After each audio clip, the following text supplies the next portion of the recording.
We have Suzanne Scarpa from Camelot Counseling. We have Linda Dianto from the National Lighthouse Museum. We have Darcy Hearn from the Staten Island Partnership for Community Wellness. We have Tabitha Ford from Project Hospitality Youth Drop-In Center, and we have Michelle Perot from Healthy Excited Youths. So I'd like to give all of our panelists a chance to introduce themselves before we get started, and let's start off with Suzanne from Camelot. Hi everyone, my name is Suzanne Scarpa. I am a social worker here at Camelot Counseling of Staten Island. I currently run our youth clubhouse, our Staying Healthy Youth Clubhouse. And I'm also working in the outpatient program at the moment to try and cover all the bases. So thank you for having me. Thank you for being here, Suzanne. I'd like now to let Linda introduce herself. Sure. Yeah. My background is in therapeutic recreation. I'm a certified TRS. Now I'm the executive director of the National Lighthouse Museum, and I've been in healthcare for over 30 years. And I'd like to share a little bit about my connection with culture and wellness. Great. Thank you so much for being here, Linda. We appreciate it. Thank you for having me. Now I'd like Michelle to introduce yourself. So hi everyone, my name is Michelle Perot. I'm the founder of Hey Healthy Excited Youth, which is a nonprofit health and wellness program that works with students pretty much along the Northeast, but hopefully to expand soon. But what we try to do is combine the aspects of health from more of a physiological standpoint and applying it to the mental health and psychological aspect as well. I'm studying to become a pediatric nurse practitioner, so it just ties in why both of those are so important to the overall being of not only our children today, but future generations as they continue to age into society. Oh, that's amazing, and thank you so much for joining us, Michelle. Tabitha, would you like to give a few words about yourself? Hi, I'm Tabitha Ford. I am the program director of Project Hospitality's Youth Drop-In Center. I've been with Project Hospitality for about 6 years, but I've been here for about 1.5 years as the program director. Great, thank you for joining us. And Darcy? Hi, I'm Darcy Hearn. I'm the Youth Empowerment Coordinator at the Staten Island Partnership for Community Wellness. So I've worked with TISA and the Child Wellness Initiative. And the main project that I work on now is working with elementary, middle, and high school students around identifying health disparities. And really, it's a youth-led project where they've come up with their own recommendations on things such as the health issues in the school. Great, thank you so much. I'm so happy that we have such a well-rounded panel of so much knowledge and insight, and I'm looking forward to all of the insight that you all can share with us today. And I'd like to start off with asking, in your opinion, how do you think the mental health care trends for 2020 have changed given our social circumstances? And how do you think these trends will change for 2021? And I'd like to start off with Suzanne. Okay. I think that we've obviously had a big shift in moving towards telehealth and just virtual services. I think you and I had touched on that before in a previous session, that it's really the only way for some of our clients to receive services nowadays, because so many of our agencies have shut down face-to-face services or in-person services. So it's been really interesting to see how that has really helped some of our clients and how it has not helped in other ways. I think, there's an obvious need for person-to-person contact and facial expressions and just body language and how that reads and what we do as both, substance abuse treatment facilities and mental health treatment in general. But yeah, it's been interesting to see how a lot of people have gravitated towards it in the same aspect because it's made it easier for them to engage. So like anything else, it has its pros and cons. Right, of course, it has definitely been sort of a shift and a huge sort of process of adapting to the new virtual world, virtual environment. Tabitha, how have your services, how have your abilities to interact with your youth and provide your services changed? My services haven't changed much because we deal with homeless youth.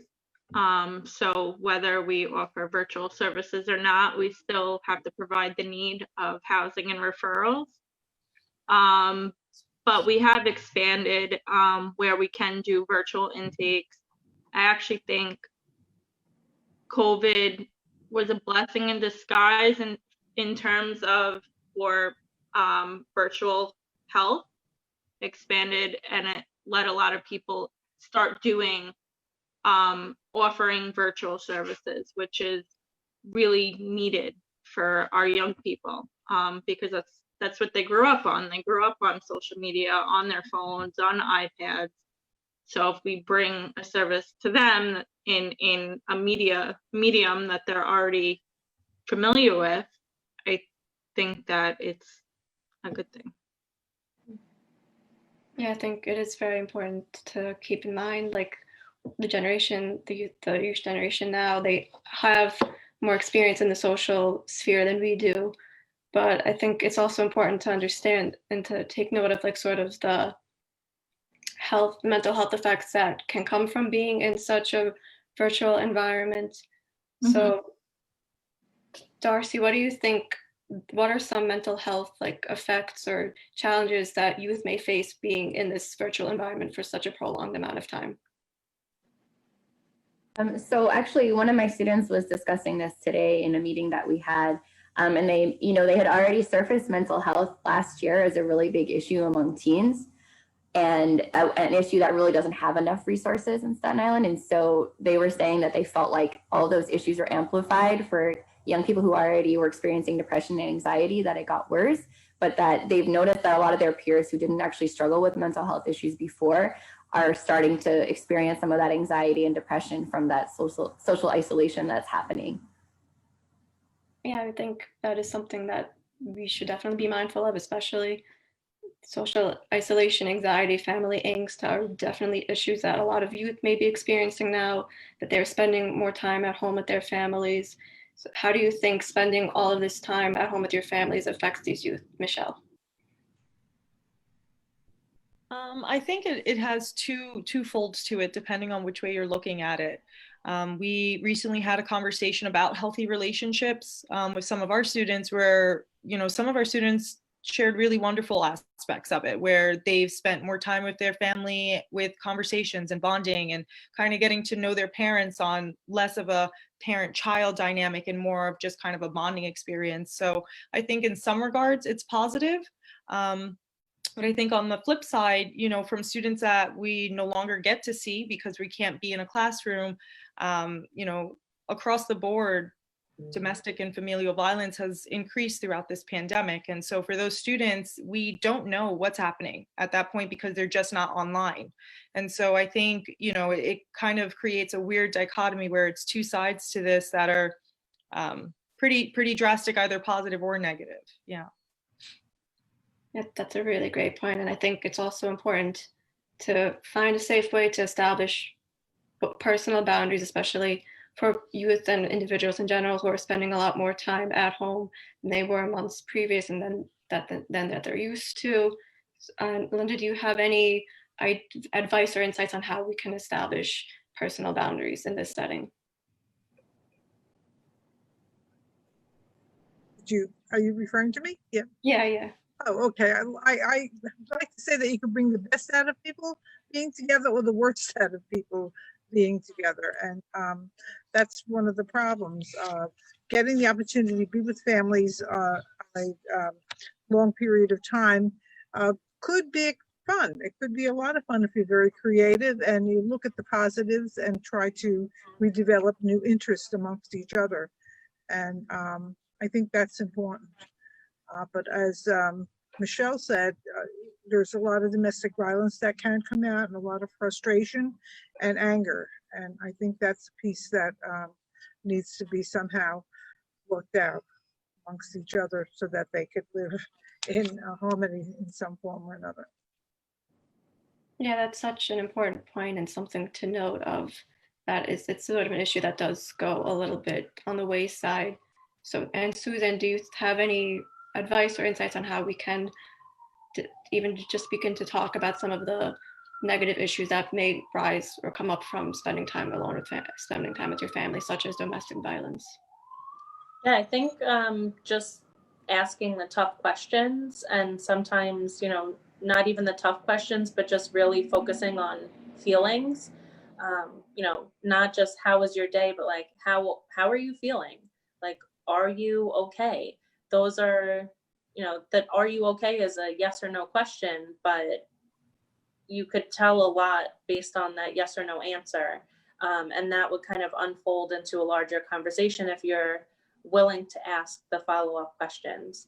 I mean, even our littlest kids are struggling with this, the isolation and the changes in schooling, and the constant back and forth and the changes in schooling and wearing masks. There's so much that they've experienced in their little lives that I think sometimes adults are not realizing that they might be struggling. So, for little kids, just having those conversations, for adolescents and teens, really just giving them a safe space.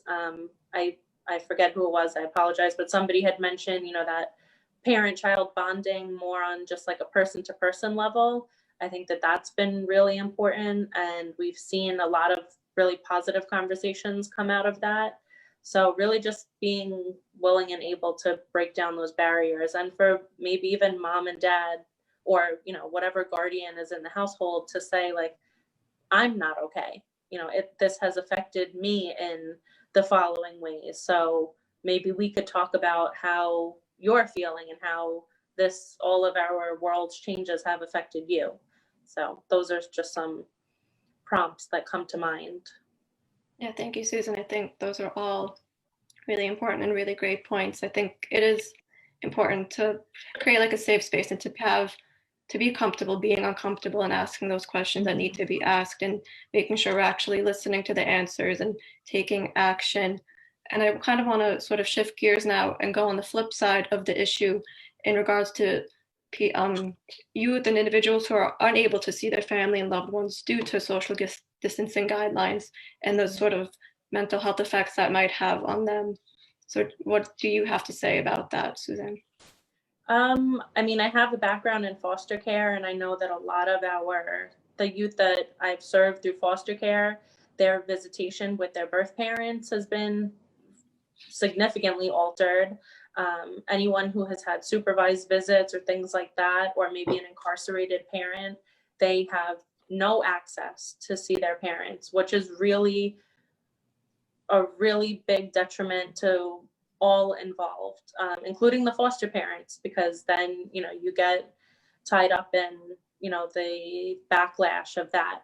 But even people who are lacking those boundaries, you might have grandparents that you saw every few days, if not every week, or whatever the frequency may have been, that now you're not seeing grandma and grandpa or extended family because of concerns for their health or yours, whatever it might be. So I think that there's obvious ways to keep in contact, like we're doing now. People have relied really heavily on Zoom and Skype and Google Hangouts. There's all sorts of different things that you could implement, but I know people are still struggling with the lack of access to just hug somebody or touch somebody, or see their facial expressions in real time and real life, not just through a little box on a screen. So I feel like just making the most out of that time, and again, just understanding and accepting the fact that it is different, but it doesn't have to keep you away from one another. Just different. It's all different. Yeah, thank you, Susan. That is definitely very true. And I think it is important to find ways to stay connected, even in the virtual space, even when we can't actually physically be in contact with our loved ones. And I'd like to ask if Darcy has any other suggestions or insights on ways where youth or even individuals and families can stay connected with each other even when we can't see each other personally and face to face. Yeah, I don't know if I really have anything else to add, as I think Suzanne really covered it. But I think that if you are in the same community as your loved ones and you're not like living with them, if you're able to maybe see them at a distance, go for a walk, wear masks, stay socially distanced from each other, that actually can make a really big difference, just like a 20-minute walk in the park. I know that it's cold, but if you bundle up, like I went for a walk today in the snow with my dad at a distance with a mask on. So, if you have that opportunity and that ability, I think that is one way. If you're not able to, if you're getting like Zoom fatigue and you're tired of connecting in that way, or sometimes just like dropping a little gift off or something, like that's things that I've done even with our students. We made these little like wellness kits and we dropped them off outside their houses and just kind of like waved from outside. I've seen so much creativity when it comes to people who are working with young people and teachers. I've seen them really have a lot of creative ideas in terms of ways to still connect with people, even if you can't do it virtually, and if you can't really be close and face to face. Yeah, thank you for those additional notes, Darcy. And sort of on like the concept of like changing routines, because a lot of us have seen either our personal or our work or even both of our routines in our lives sort of shifting and being thrown into the air into this virtual space.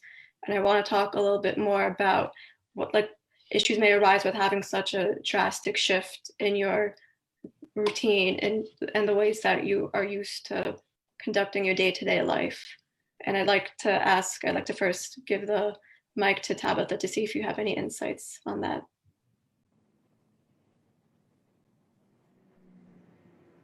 Tabitha, you're muted. Sorry. No worries. For me personally, changes for my day-to-day life, I was able to work from home a little bit, but I'm someone who likes to go to work, who likes to socialize, but I could imagine for a lot of other people who are stuck home or even doing school from home, it's a completely different interaction. You can't really, like, for example, if a kid has ADHD, but they're intelligent and they're in school, they can absorb a lot of that material even if they're not quote unquote paying attention. But if you're doing virtual learning, you have to actually read what's going on. You have to put in 100% of that work. It's a different kind of learning experience. I'm trying to think. I think that's it.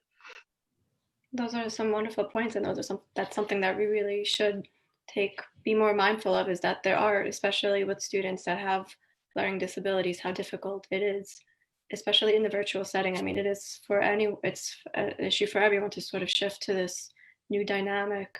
I'd like to know, Michelle, if you have anything else you'd like to add on as in regards to like the changing routines and like the effects that spending so much time on your computer in the virtual like academic field could be. Yeah, I think it's important to just remind people that although a routine has changed, it's only changed, and it's important to modify but still keep a routine. I think a lot of people have kind of gotten really into the comfy sweats. The kids don't want to get out of bed for class, little things like that. All of this that's going on right now, and I think also just in a general sense, it's important to speak about this with kids, is that it's temporary. It's not a permanent change. And so a lot of times with children, if you can give them, we don't have an exact time frame, but you can give them that concept that it will end, almost like how the holidays are coming. Children patiently wait all year for the holidays to arrive, and then when it comes, they get to really enjoy it with a different appreciation. So I think this is a time to use that as almost a way to relate to the children, to let them know, just like sometimes you have to wait and develop that patience, this is another time in life where even though it's hard, we can eventually get back to normal by doing these social distancing, by wearing the mask, and it almost gets them a little bit more proactive in the steps that they take individually as well. But I do think it's important to maintain a routine, and to limit, the amount of screen time when you're off of Zoom, out of class, and all of those things, to kind of figure out the basics that we've somehow kind of got sucked into technology with, unfortunately now, that everything's gone virtual and technologically based. But even over Thanksgiving break, playing board games, little things like that, just bringing back the classics almost in a way, I think are important too.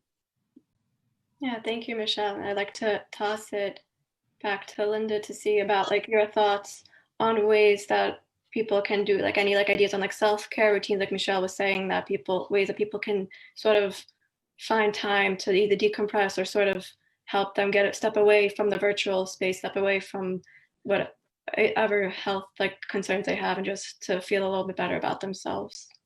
Right. Well, of course, exercise is very important, whether you're able to walk outside, do a little Zumba or a little aerobics in the house, jumping around, having fun with each other. And I think it would be nice if families got together and did some drama therapy. Music, of course, is a universal language. So start singing a little bit more, and you'll feel good about yourself. I guess they'll fight about the type of music they want to listen to, but you can check with Alexa and see what she's got to offer.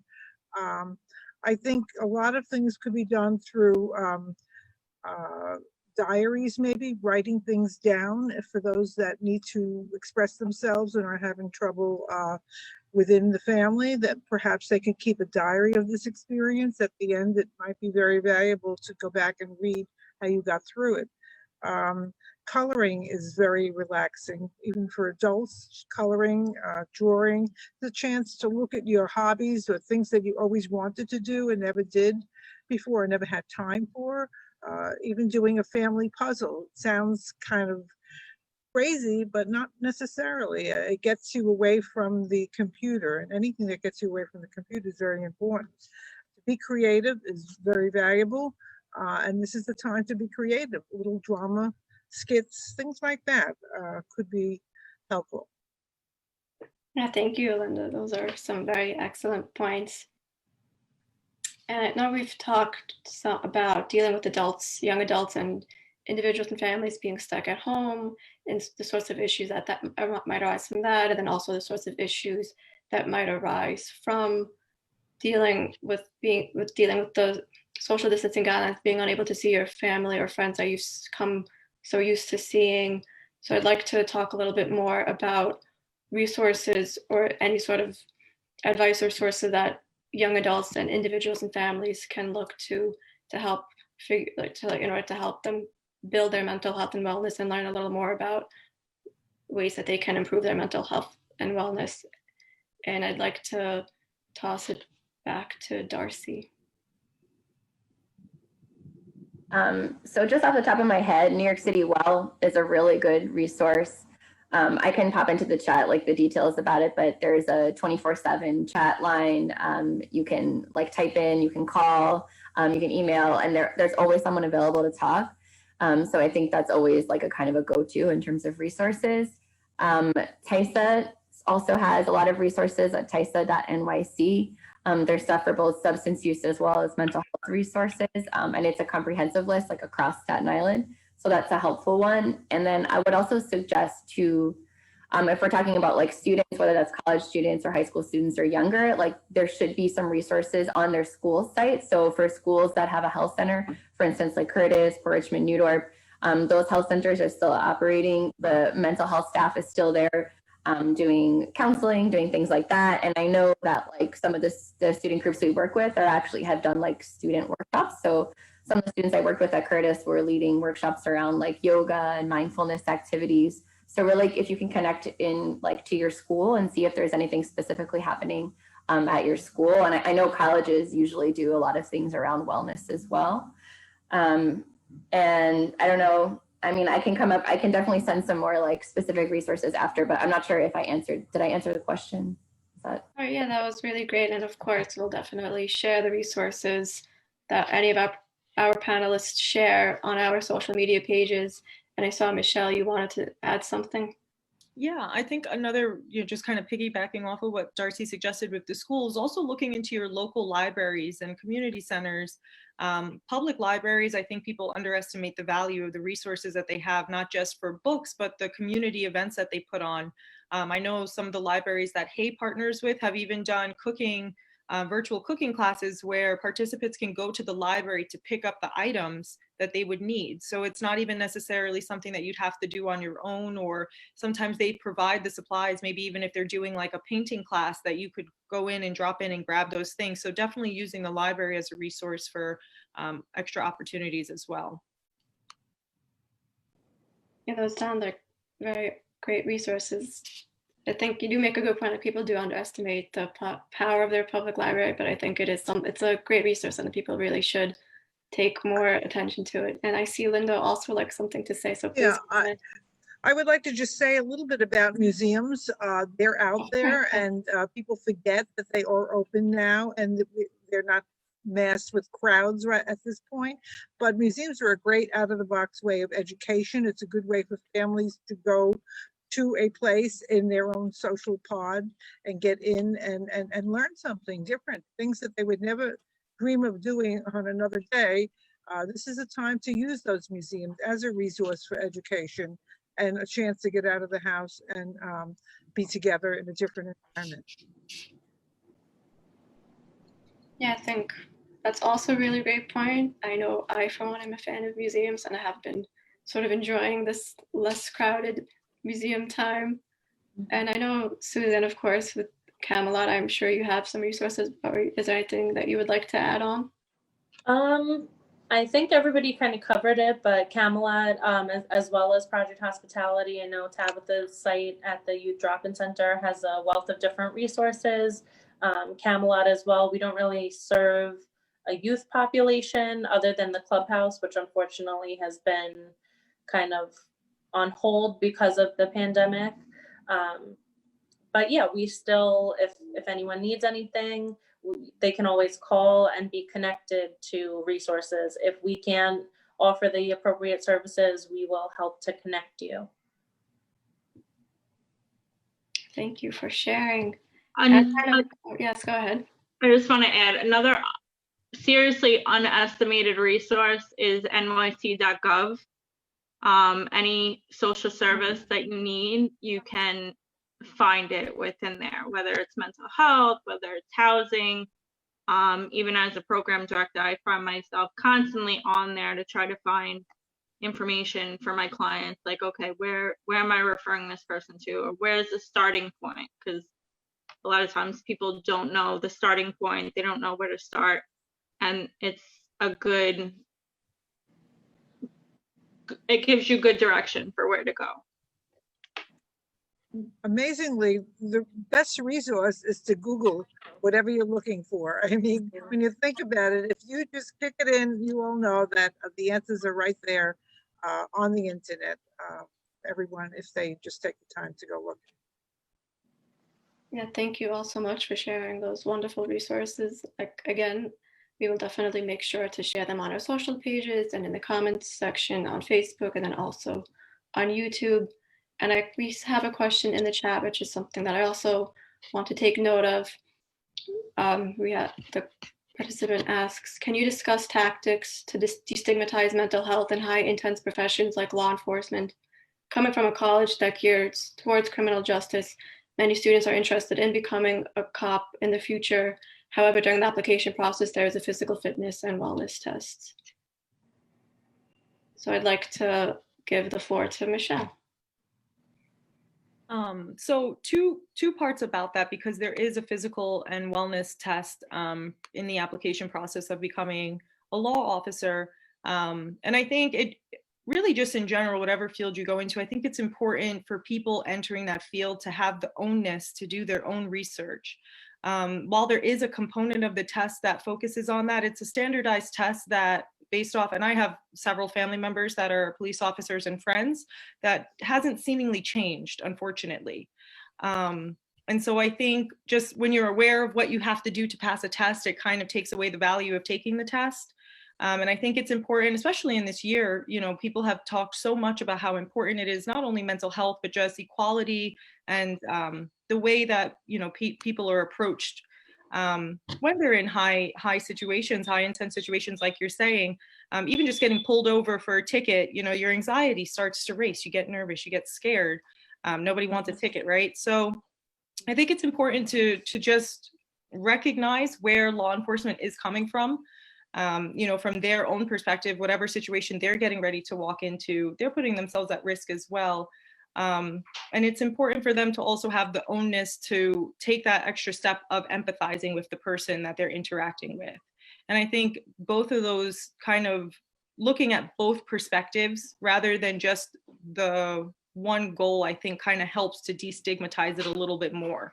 And like I said, just raising that awareness that people do have to take the due diligence to study and to be proactive on their own, and to seek resources just like everybody on this call here this evening is doing tonight.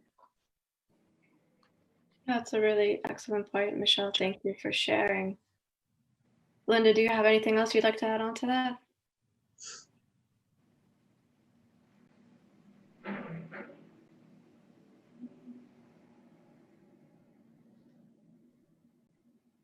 Or if not, we can move on to the next question for sure.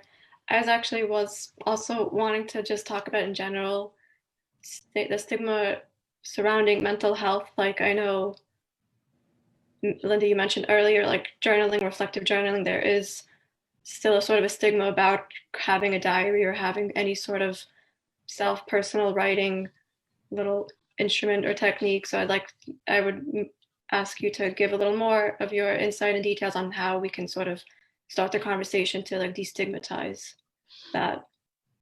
Well, I think by putting things in writing sometimes helps you express yourself if you cannot express to each other. I think that's important to get your frustrations out. And I think that is a piece of writing down information. I mean, poetry is used, anything that gives you an opportunity to express yourself. Sometimes you forget how to write these days, and I think that's something we need to encourage more of. I think it's another source of relaxation and clarity of mind to put it in writing. Yeah, I think that's a great point. And Darcy, I'd like to ask you if anyone sort of is like sort of in the introductory sort of beginnings of wanting to learn more about self-reflection or reflective writing, where do you recommend they go to find out more information? What do you recommend they do to sort of learn a little more about like what self-reflective journaling is? So I'm not sure like specifically in terms of self-reflective journaling, like what, I'm sure there are resources out there for that, but I think, and I know like, for instance, there are some schools where youth are trained to do some of that kind of work, like B Yoga has a training program. There's students at Curtis who actually have some like mindfulness activities that they do with other young people. But I feel like in general, like this question, there's so many different layers to it. And I think it kind of started to come up a little bit in law enforcement. But this work has to be done on multiple levels. And I think what's great about this conversation is we could talk about the personal level, but there's a real structural barrier here. I mean, if we're talking about law enforcement, like there's a lot of work around trauma-informed. There's a lot of trauma-informed training that needs to be done there. And it's not just in law enforcement, it's in schools. It's among people who aren't used to working in the mental health field. Like we perceive things very, very differently. Mm-hmm. And there is a stigma. And I feel like I've seen a shift even like since I was younger in terms of people being more open, talking about it more. And I'm so impressed with the young people I work with. They're really open to talking about it. And that's the first step, is really just like having those conversations. But I do think there's like another layer here too, in terms of like mental health providers also needing certain training and not always being reflective of the communities they're working in. And so there also needs to be more diversity among mental health providers. And there are some real barriers in terms of people not trusting resources and that are available. And that's very valid, because we can look back at historical trauma. And I don't want to, I feel like I'm going to go on a whole tangent here, so I'm not going to get into all of that. But I feel like this is such a complicated question, and there's so many different ways to approach it.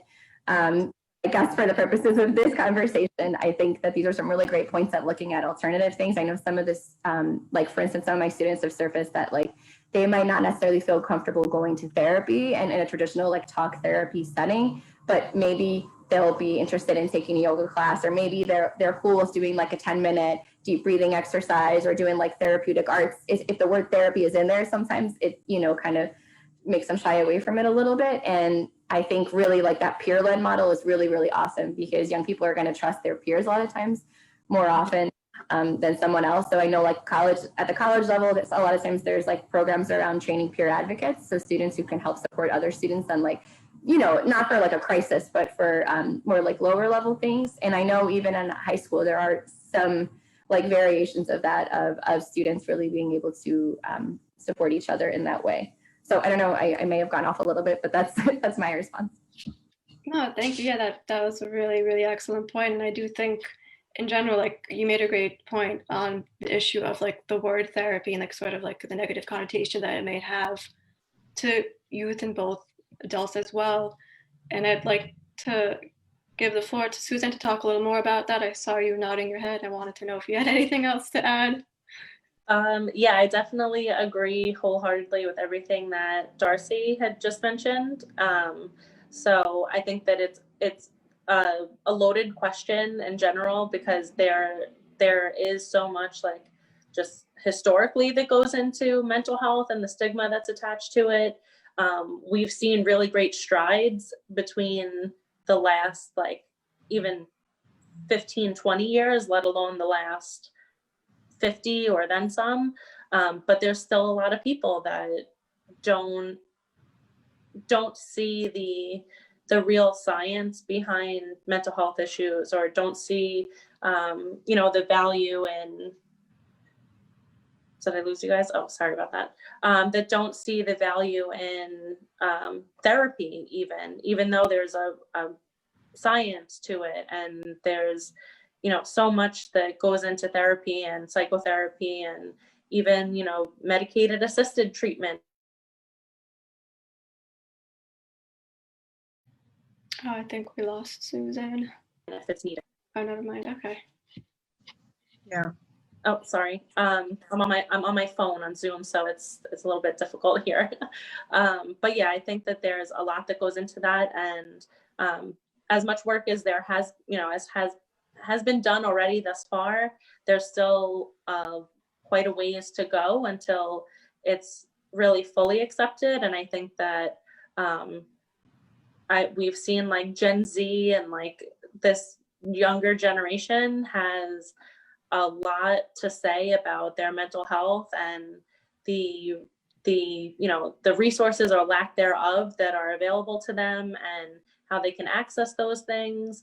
And I really admire how open the younger generation is to talk about things and to just, this is me, this is what I'm going through, and kind of like either deal with it or don't. So I think that there's a lot of hope for the future with this new generation leading the way, and some of us that are already in the thick of it helping to navigate through it. So right, I think communication is crucial in this situation too. I'm just bringing myself back to cancer, and many years ago people just didn't want to say the word, but today there's a lot of mental health words that people are not saying, and being through it, going through it needs to come out. People need to share what they've been through, and hear the word suicide, hear the word bipolar, and talk about it. Say, I've been this, I've done that. And I think by talking about that from people that have been through it, that's your ace in the hole. It works for cancer. It worked for a lot of other illnesses. Getting someone to be to step up to the plate and say, I've been through this, I've been down that road, certainly makes a difference in people opening up. So we need more of that. And you're right, we have made strides in mental health, but certainly we have a long way to go. Yeah, thank you all for making such true and excellent points. I think, as you put it, Linda, as Suzanne put it, we have a long ways to go. But I'd like to sort of shift gears into the clinical perspective and to see how like clinical health professionals can pave the way to helping continue this process, this path, this journey of destigmatizing mental health and wellness and talking about mental health. It's really funny though, that maybe the pandemic, I always like to say you take lemons and make them into lemonade, but maybe the pandemic will bring this to surface and make more people start to talk about it and open up and realize all the problems that come from this pandemic and bring it to surface. So we may have a future I guess in the next year, maybe things will be a lot better for mental health as people recognize they have problems and start to address them. So maybe there's a blessing in skies here. Yeah, I think that's very true. Michelle, do you have anything you'd like to add? Well, one of the things you mentioned was from kind of like the clinical perspective, even just statistically, emergency department visits for children suffering from mental health crises are up on average about almost 30%, and that's a pretty drastic increase from years prior. And I think it speaks to people seeking care. And I think it's important, that as we're seeing, the healthcare hero is kind of now like a new term that was coined throughout this time. But I think in a way it helps to bring back a connection that you should have with your healthcare provider. In a lot of cultures, it's, you don't want to go to the doctor. And especially when you don't want to go to the doctor, go to a hospital because you're scared. All of those little things I think are important in reconnecting with patients and people within the communities. And in general, just going through my own personal studies through nursing, definitely starting to see a stronger emphasis on cultural competency, on the mental health aspect, and even further just about that community health. And so I think it's very important that as healthcare providers, people are getting more involved with the community and interacting with people on a very centered, patient-centered way, that they're seeing what each patient really does need individually.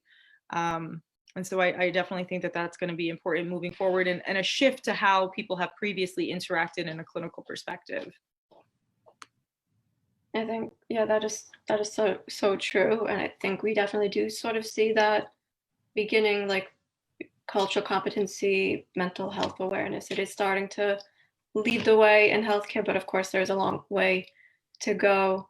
And I'd like to ask Tabitha if you have any other insights you'd like to add on ways that specifically from the healthcare professional side, we can sort of start building and like helping to destigmatize the whole issue surrounding mental health wellness and being like actually able to talk about your mental health.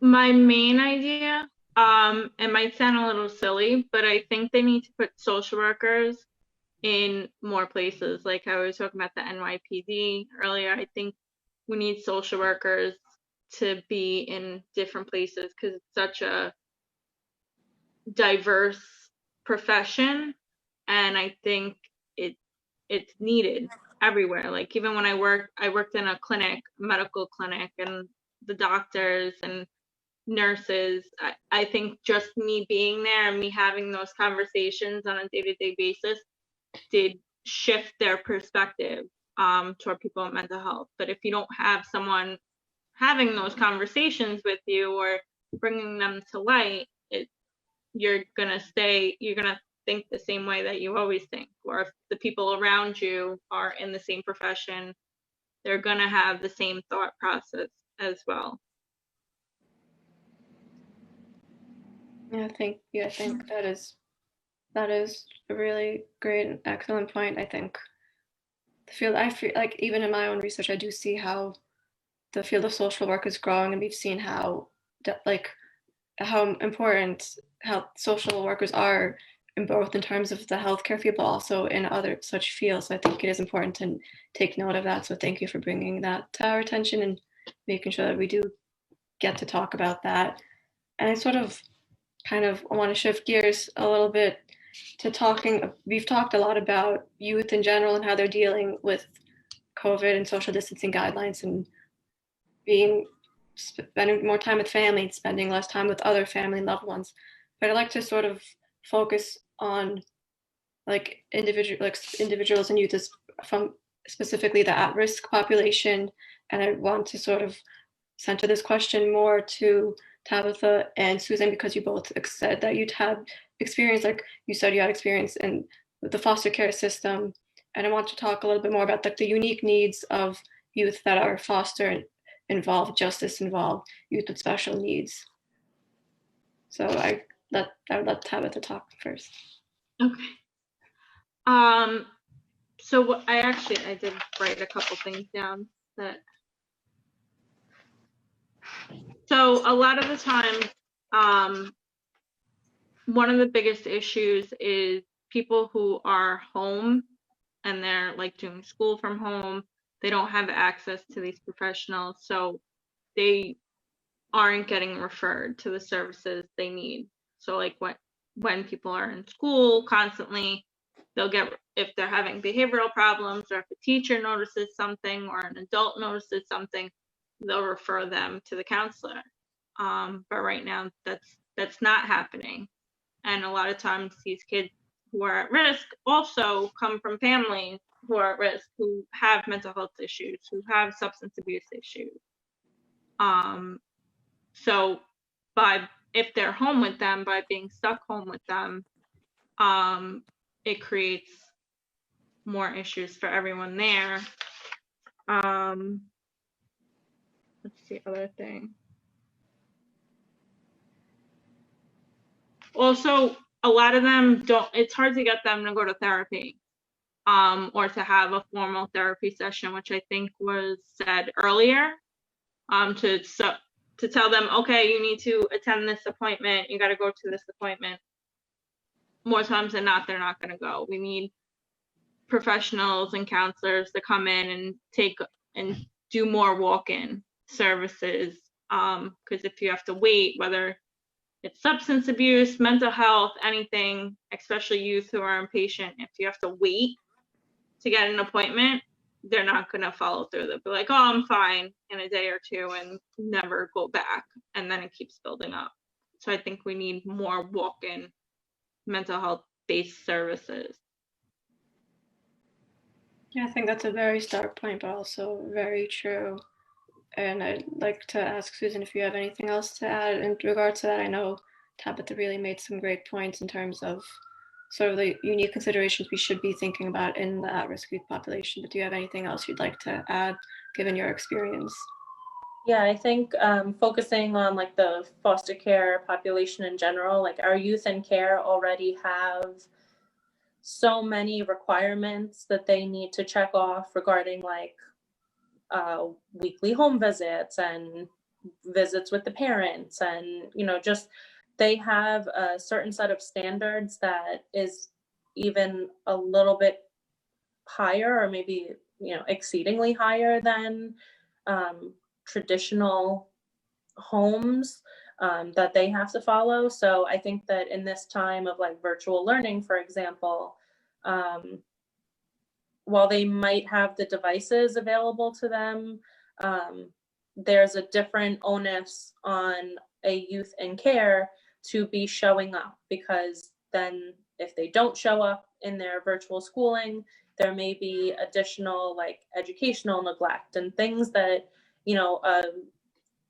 someone else may not even think of. So I feel like there's even more pressure on our youth in care at this moment. Same for those that may be justice involved. Just the fact that courts have been closed, that for a lot of people, including youth in foster care, it may have prolonged their cases indefinitely. People that were expecting to be adopted by a certain date, that may not have been available to them because courts are closed. You can't do certain things virtually. And same thing with those that are incarcerated or pending incarceration. There's a lot of things that have been just put on hold because of this whole pandemic around us, and there's only so much that can be done virtually.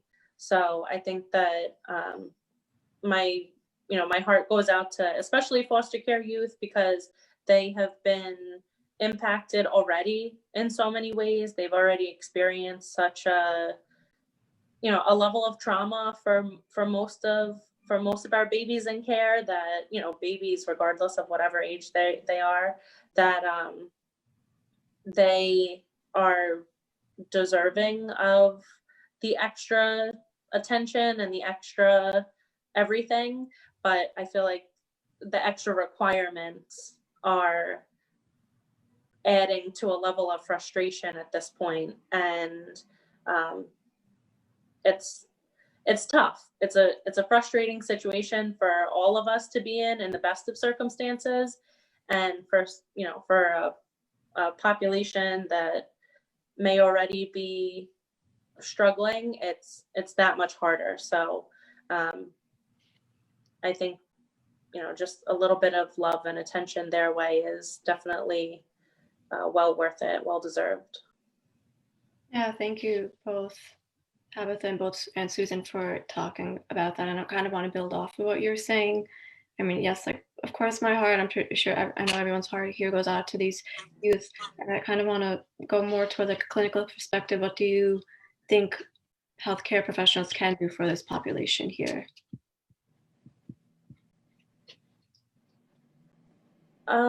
I think just, being kind in general. I'm sure that, kids in care who may have behavioral issues, I'm sure that those behavioral issues are maybe worsening in a time like this. And that's something that we've seen statistically. You've seen, I think Michelle had mentioned that there's higher numbers of, violence within homes. There's higher numbers of, emergency room calls, and, a lot of our negatives have increased.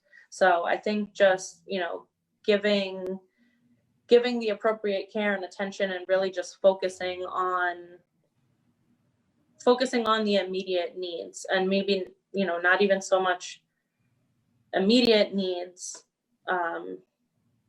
but also the long-term effect that this will have on our kids. I feel like there's already been such drastic changes in this year, and it hasn't even been a full year, but it feels like an eternity sometimes, that there's a lot that has gone on in the last 9 or 10 months, and with no end in sight, so to speak, that could be really scary to kids. So, I think, again, it was Michelle that mentioned, trying to build up the anticipation of things restoring themselves and like returning to normalcy, but also acknowledging the fact that, like, right now it's maybe not okay, and it's okay to not be okay. Right. Well put, Susan. I couldn't have said it better myself. Thank you. And I think oh, yeah, professionals also need to be a little bit more flexible, especially with young people, right. because a lot of times Yeah, that's a good point. you find yourself, they're very resistant to authority, and a lot of people grow up like, when you're an adult, thinking, okay, you're younger than me, you have to respect me, you have to do this, and you end up in a power struggle. And I think that happens a lot more with the adults in these kids' lives,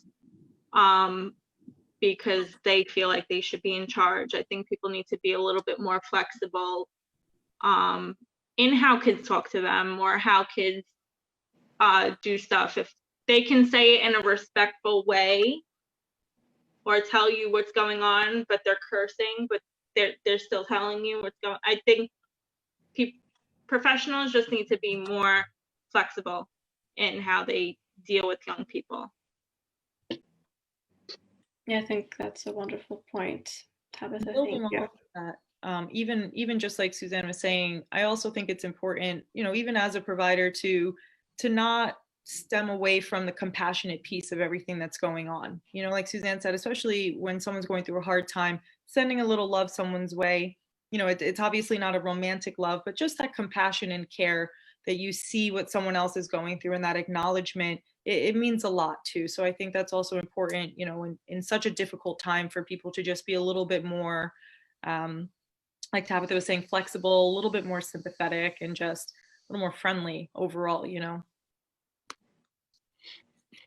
Also very well put. Michelle couldn't have said it better myself, and I think that is something that all of us can definitely agree with wholeheartedly. And as we begin sort of to come to an end to this panel, I'm kind of sad to go. I know we've talked a lot, we've made a lot of good points. We've talked about the issues that can arise with being stuck at home, not seeing your family and friends. We've talked about ways that you can sort of self-care, like Michelle said, bringing back the classics, board games, or like Linda noted, reflective writing or art therapy, poetry, all of those are such wonderful alternatives and options. And you've all also given us a lot of great resources for our participants here to turn to in terms of mental health and wellness. And I'd just like to give everyone a chance to sort of give one final piece of advice to everyone that's joining us here tonight. And I'd like to first start off with Linda. Yeah, I just would like to say that we need to get the kids off the computers, get everybody off the computers, and start being a little bit more creative and try to get rid of some of that stress and boredom and do different things. This is a good time to capture, and as opposed to just staying within. So that's my recommendation: is be creative, try your best to get out there and as best as you can, as safe as you can, and do different things at home and out at different cultural opportunities in the community. Great, thank you, Linda. Michelle, what would you like to give as your final thoughts? I think one thing that we really did talk about that's important is for people to still maintain some semblance of a routine. You know, being at home, you don't have to feel trapped inside of your house. There are definitely, like, you know, Linda was saying, you can be creative, but you can also still get dressed each day and use that as maybe your little pick-me-up, you know, little things like that. I think are really important. And I know we didn't discuss this during the panel per se, but food insecurity is obviously something that's very difficult at this time when people are out of work. So definitely resources that can be used for that, you know, looking into local food banks and pantries. I know Feeding America, you can find your local pantries in local areas. And for those that are in a better position, or maybe still working, to consider making donations, especially during a holiday season, to people that, you know, are looking for a meal. You know, I think that one sometimes kind of gets overlooked because kids out of school also means kids missing opportunities for food. So just those two things, kind of looking at the concept of food insecurity and then also still maintaining a healthy routine, even though it's different. Yeah, thank you. I see. Thank you for sharing those resources in the chat, Darcy. What are your last thoughts and advice? I would say just, you know, everyone is struggling right now. We are going through collective trauma, and though everyone's at different levels, everyone on some level is struggling right now. So check in on your people, check in on your friends, check in on your family. You know, be nice to even strangers in the grocery store line. You never know what someone's going through. And I would say on the flip side of that, don't be afraid to ask for help. Like, it is okay to ask for help. And, you know, whether that's reaching out to a hotline, reaching out to a mental health professional, or even really just reaching out to like a family member, a friend, and saying like, hey, I'm not having a good day. Like, I'm struggling today. Like, don't stay alone in your own thoughts. People need each other, and we are here to support each other. So don't be afraid to reach out. Yeah, thank you for highlighting that towards the very end of this panel. I think it is very important that people know that it's okay to reach out to friends, family, even their loved ones, and even seek mental health professionals if they do that, believe that is fit. So also like to move on to Suzanne to let us know your final thoughts and advice to everyone joining us today. Yeah, so I think just like piggybacking off of what Darcy had just said, just to stay active, and not just active in the sense of, you know, just doing little activities and things like that, but to reach out to people. There are still ways to connect, even though we're forced to be distant from one another. And there's so many resources within the hour or so that we've all been talking. There's already been almost a dozen resources that have been shared, if not more. So take advantage of your resources. Keep in mind that, like I said earlier, it is okay to not be okay.